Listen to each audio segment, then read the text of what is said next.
spec is 200 milliliters after 60 seconds. This was about 40 seconds, and yeah, we're well past 1,000 milliliters. So we know we have an injector that's bypassing fuel, because that was the fuel return test from the back of the head, which was way out of spec.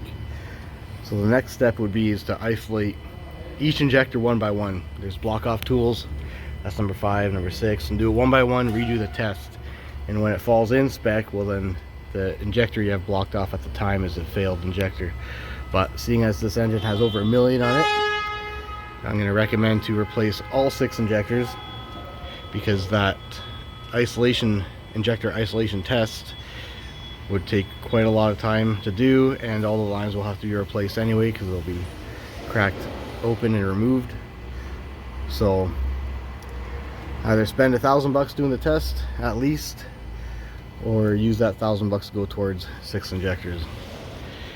And yeah, the customer will make that call. But that was a failed fuel return test from the head, indicating a failed injector that's bypassing fuel.